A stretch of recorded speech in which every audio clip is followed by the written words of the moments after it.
আল্লাহ তাআলা তার প্রিয় নবী হযরত দাউদ আলাইহিসসালাম এর পুত্র হযরত সুলাইমান আলাইহিসসালামকে এমন জ্ঞান ও ক্ষমতা দান করেছিলেন যা অন্য কারো ছিল না। তিনি ছিলেন একাধারে রাজা এবং নবী। তার বিশাল সাম্রাজ্যে মানুষ, জিন, পশু পাখি সবাই তার আদেশ মানত। আসসালামু আলাইকুম ওয়া রাহমাতুল্লাহি ওয়া বারাকাতুহু। প্রিয় দর্শক, আজ আপনাদের সামনে বলতে চলেছি হযরত সুলাইমান আলাইহিসসালাম ও রানী বিলকিসের বিস্ময়কর কাহিনী। সুলাইমান আলাইহিসসালামের সবচেয়ে আশ্চর্য বিষয় ছিল তিনি পশু পাখির ভাষা বুঝতেন। তাকে আল্লাহ এমন ক্ষমতা দিয়েছিলেন যাতে তিনি তাদের সঙ্গে কথা বলতে পারতেন। তার দরবারে ছিল অসংখ্য সৈন্য, জিন, মানুষ এবং পাখির দল। এই পাখিদের মধ্যেই ছিল এক বিশেষ পাখি, তার নাম হুদহুদ। একদিন সুলাইমান আলাইহিসসালাম তার সৈন্যদের পরিদর্শন করছিলেন। তিনি দেখলেন হুদহুদ অনুপস্থিত।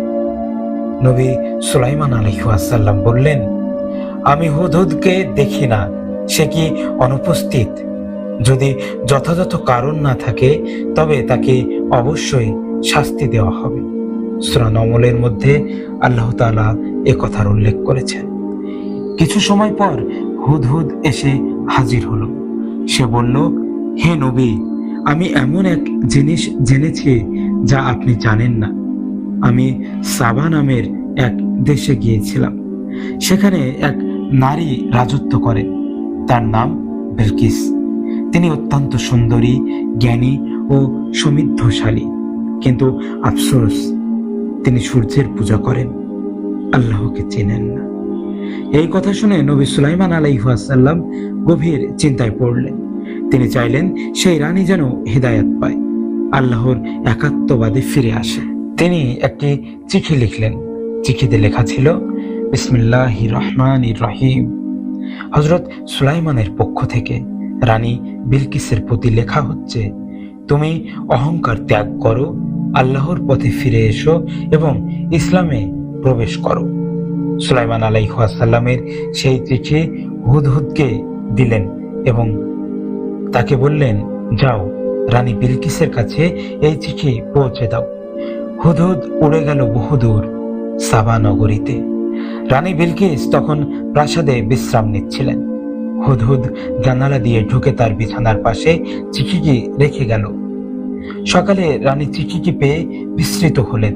তিনি তার মন্ত্রীদের নিয়ে সভা ডাকলেন এবং বললেন, আমার কাছে এক অদ্ভুত চিঠি এসেছে।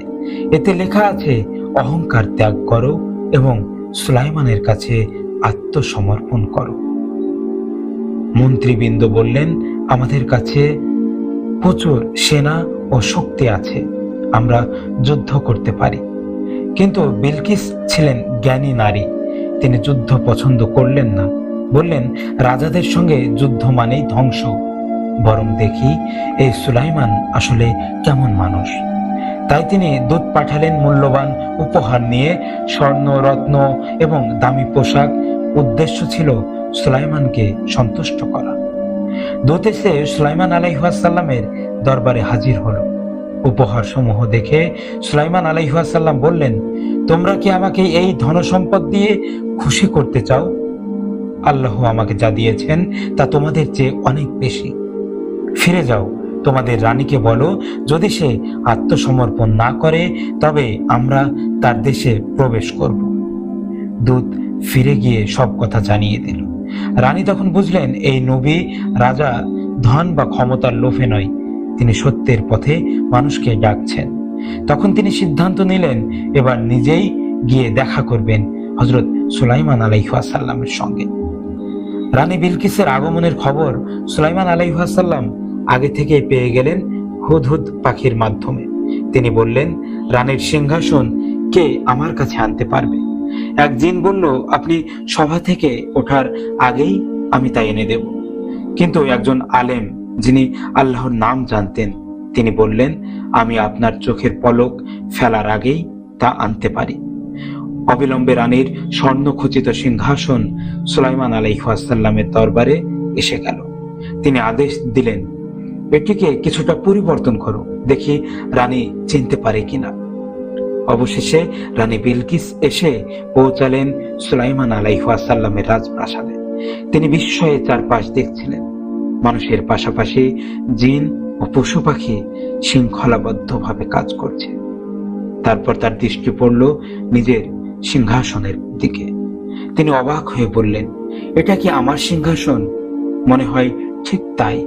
সুলাইমান আলাইহিস সালাম বললেন, হ্যাঁ, এটি তোমারই, কিন্তু জেনে রাখো আল্লাহর ইচ্ছাই এটি সম্ভব হয়েছে। তারপর তাকে এমন এক প্রাসাদে নিয়ে যাওয়া হলো যার মেঝে ছিল কাচের মতো স্বচ্ছ। রানী ভাবলেন এটি পানি, তাই তিনি পায়ের কাপড় উঠিয়ে ফেললেন। সুলাইমান আলাইহিস সালাম হেসে বললেন, এটি পানি নয়, কাচের মেঝে। এটি আল্লাহর এক নিদর্শন, তার অসীম ক্ষমতার প্রমাণ।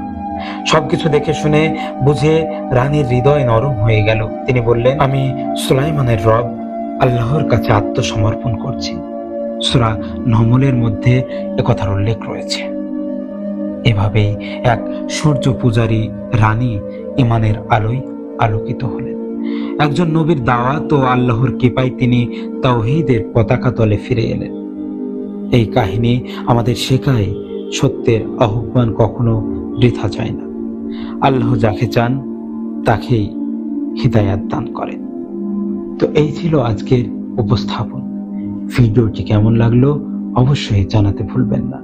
আসসালামু আলাইকুম ওয়া রাহমাতুল্লাহি ওয়া বারাকাতুহু।